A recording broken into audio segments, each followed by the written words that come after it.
1절에서 8절 말씀입니다.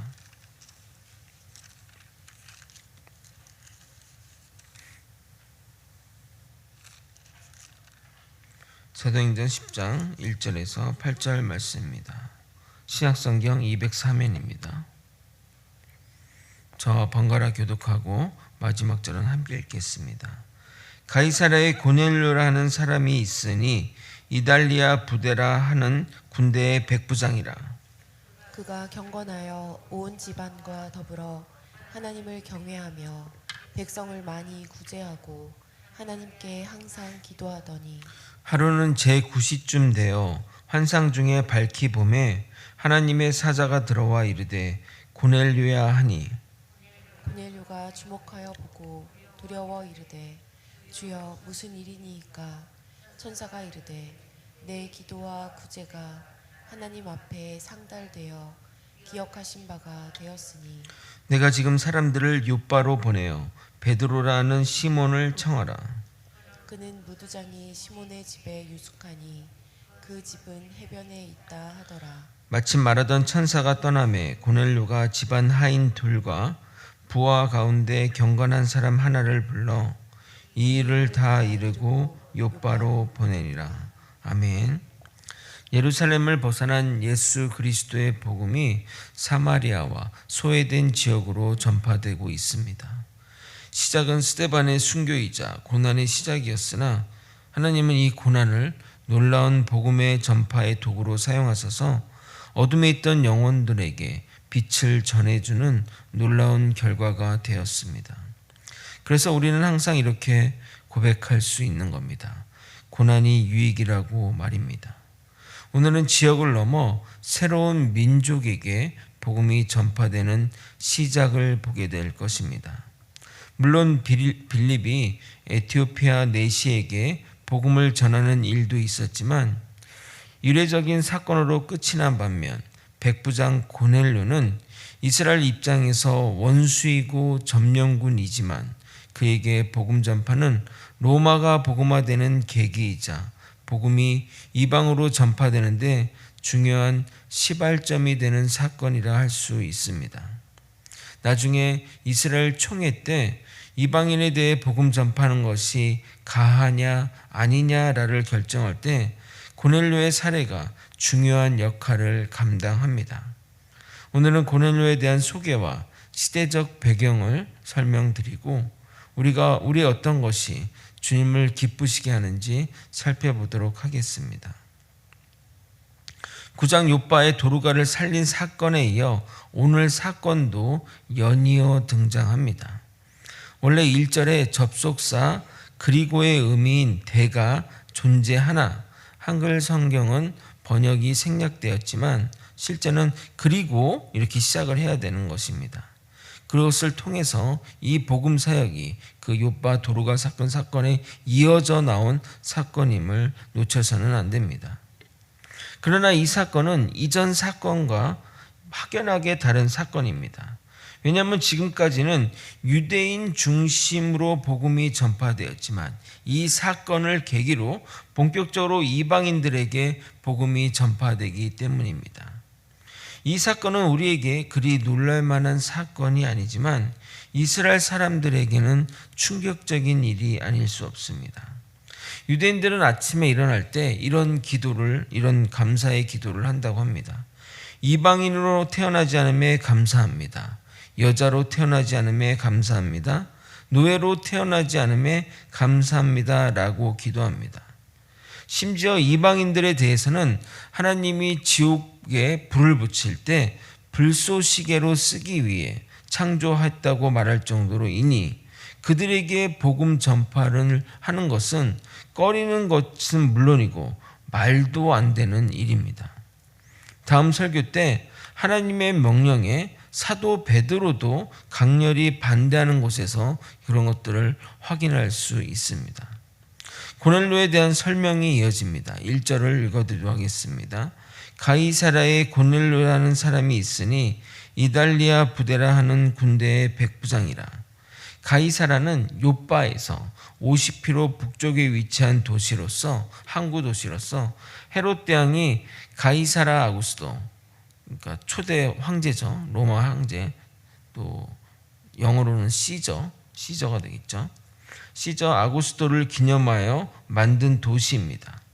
이곳에 로마 총독이 거주하였고 로마 군대의 주둔지도 이곳에 있었습니다. 그러니까 빌라도도 주로 여기서 거하다가 그 예루살렘에 문제가 있으면 가서 이렇게 문제를 해결하고 또 급히 처리할 일들을 했던 것입니다. 당시 가이사랴에는 특수부대 1000명 정도가 있었는데 고넬료는 그 중에 100명 정도를 지휘하는 군대의 장교였습니다.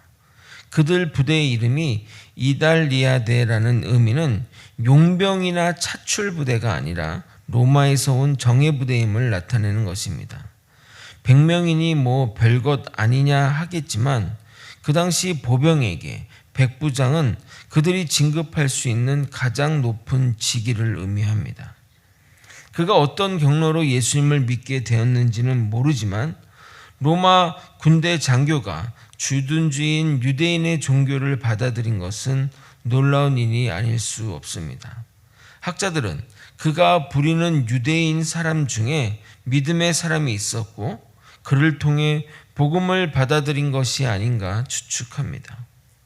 1절은 고넬료가 어떤 사람인지에 대한 신상 명세서라면 2절은 그가 어떤 성품의 사람인지에 대한 인성 보고서라 하겠습니다. 2절을 여러분과 함께 읽도록 하겠습니다. 2절 읽겠습니다. 시작. 가이사라에 고넬료라 하는 사람이 있으니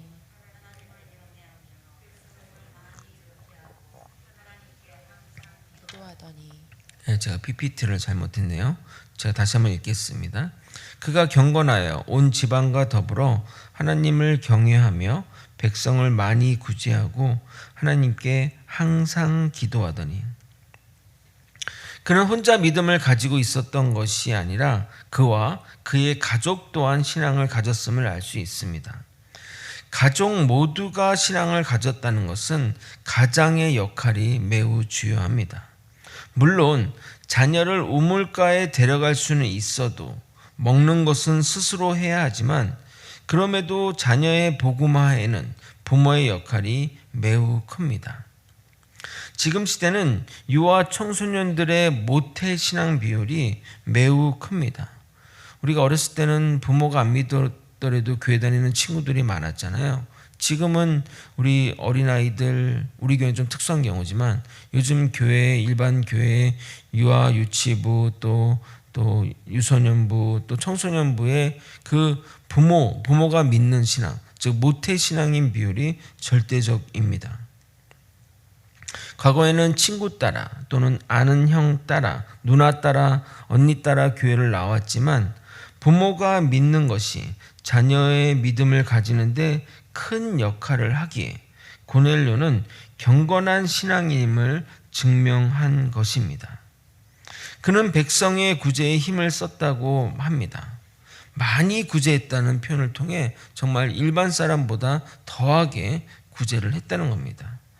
그 당시 로마 군인이나 관료들은 자신들의 지위를 인용하여 식민지 백성을 착취했는데, 그래서 착취하지 않은 것만도 감사한데 구제 그것도 많이 힘썼다고 하니 남들보다 정말 2배, 3배나 신실한 사람이라 할 수 있습니다. 그리고 그는 항상 기도하는 사람입니다. 저는 기도하는 사람의 믿음을 절대 의심하지 않습니다. 교회는 말만 앞세우고 또는 행동을 앞세우는 사람은 많지만 항상 기도하는 사람은 소수입니다.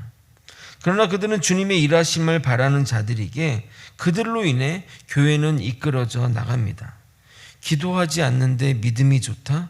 그것은 새빨간 거짓말입니다. 기도하지 않으니 말이 앞서고 행동이 앞서는 겁니다. 기도는 그가 그리스도임을 나타내는 가장 확실한 증명서입니다.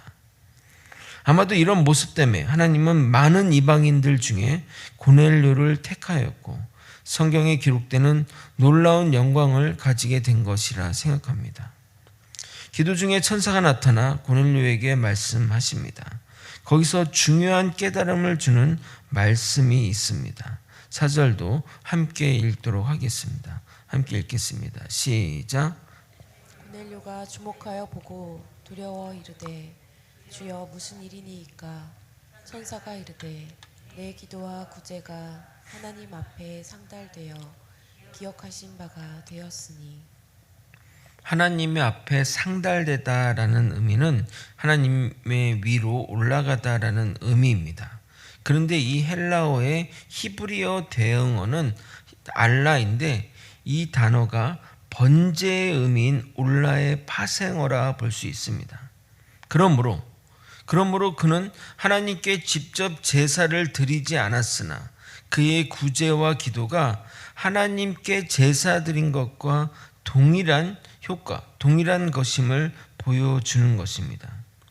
고넬료는 끊임없는 기도와 구제를 통한 삶의 제사가 주님께 드려지는 제사가 된 것입니다. 그래서 그 제사가 하나님께 영광이 되었고 하나님이 기억하신 바 된 것입니다. 우리의 신앙 가운데 무엇을 집중해야 되는지 보여준다고 생각합니다. 여러분 정말 구제에 힘쓰기를 소망합니다. 기도에 힘쓰기를 소망합니다. 예수님은 우리에게 이렇게 말씀하신 적이 있습니다. 마태복음 25장 35절에서 40절입니다. 긴 본문이지만 이해를 위해 읽어드리도록 하겠습니다. 내가 줄일 때 너희가 먹을 것을 주었고 목마를 때 마시게 하였고 나그네 되었을 때 영접하였고 헐벗을 때 옷을 입혔고 병들었을 때 돌보았고 옥에 갇혔을 때 와서 보았느니라. 이 의인들이 대답하여 이르되 주여 우리가 어느 때에 주께서 줄이신 것을 보고 음식을 대접하였으며 목마르신 것을 보고 마시게 하였나이까? 어느 때에 나그네 되신 것을 보고 영접하였으며 헐벗은 것을 보고 옷 입혔나이까? 어느 때에 병드신 것이나 옥에 갇히신 것을 보고 가서 배웠나이까 하리리. 임금이 대답하여 이르시되 내가 진실로 너희에게 이르노니 너희가 여기 내 형제 중에 지극히 작은 자 하나에게 한 것이 곧 내게 한 것이니라 하시고, 내 형제 중에 가장 소외되고 가난하고 약한 자에게 한 것이 예수 그리스도에 한 것이라고 예수님은 말씀하고 있습니다. 우리 교회가 어떤 사역에 집중해야 되는지 깨닫기를 소망합니다. 내년에는 더욱 구제에 힘쓰는 교회가 되기를 예수님의 이름으로 소망합니다. 천사는 고넬료에게 시몬 베드로의 위치와 앞으로 해야 할 일들을 알려주며 떠나게 됩니다. 이에 고넬료는 즉각적으로 순종하는 모습을 보여줍니다. 번역에는 그 모습이 드러나지 않았는데 하자마자라는 의미의 헬라어 호스를 번역하지 않았기 때문입니다. 그래서 조금 더 정확하게 번역하면 말하던 천사가 떠나가자마자 고넬료는 집안 하인 둘과 부하 가운데 경건한 사람 하나를 불러라고 되겠습니다. 이 모습 또한 경건한 사람의 특징적인 모습이라 하겠습니다. 하나님의 뜻이 확고하면 절대 우리는 지체해서는 안 됩니다. 돌다리는 두드리라고 존재하는 것이 아닙니다. 건너라고 있는 겁니다. 확실히 나아가겠다, 이게 확실하면 내가 나아가겠습니다 하는 것은 불순종의 모습이며 전능하신 하나님을 의심하는 행위입니다. 하나님이 길을 보여주면 그대로 순종하며 뒤도 돌아보지 말고 나아가야 합니다. 이런 믿음의 사람에 대한 예수님의 증언입니다. 누가복음 9장 62절입니다. 예수께서 이르시되 손에 쟁기를 잡고 뒤를 돌아보는 자는 하나님의 나라에 합당하지 아니하니라 하시니라. 그러니까 일을 하려고 쟁기를 들고 일을 하려고 나섰는데 내가 뭐 두고 왔나? 내가 좀 해야 될 일이 있나? 이게 뒤를 돌아보는 것은 하나님 나라에 합당하지 않는다는 겁니다. 앞으로 전진해 가면서 쟁기질을 해야 하는 것입니다. 주님이 가라 하시면 뒤도 돌아보지 않고 나아가는 저와 여러분이 되시길 예수님의 이름으로 소망합니다. 말씀을 정리하겠습니다. 고넬료가 어떤 경로로 예수님을 믿게 되었는지는 모르나 그는 제대로 된 신앙인의 삶을 살아갑니다. 신앙의 모범이 되어 온 가족이 신앙을 가지게 되었고 식민지 국민을 위해 많이 구제하였으며 무엇보다 그는 기도하는 자였습니다. 그런데 하나님이 그것을 아셨습니다. 그의 기도와 구제하는 삶을 주님이 받으셨다고 천사를 통해 말씀하십니다. 그는 구제와 기도로 주님께 제사 드린 것입니다. 그의 삶의 제사를 주님이 받으셨고 그를 기억하셔서 예수를 믿는 이방인 1호로 삼으신 것입니다. 그로 인해 이방인 사역의 문이 열리게 된 것이니 그는 개척자요 놀라운 복음의 통로가 된 것입니다. 그를 믿음의 조상이라는 칭호까지는 받을 수 없겠지만 이방인의 아버지라는 칭호는 받을 만한 자입니다. 고넬료로 인해 우리 이방인에게 복음의 문이 열린 겁니다. 우리도 이런 복음의 도구가 되길 소망합니다. 주어진 사명을 뒤도 돌아보지 않고 순종해가는 믿음의 사람이 되길 소망합니다. 우리의 주어진 시간 가운데 기도에 힘쓰고 우리에게 붙여진 자들을 돕고 구제함으로 주님의 영광을 드러내는 저와 여러분이 되시길 예수 그리스도의 이름으로 소망합니다. 기도하시겠습니다.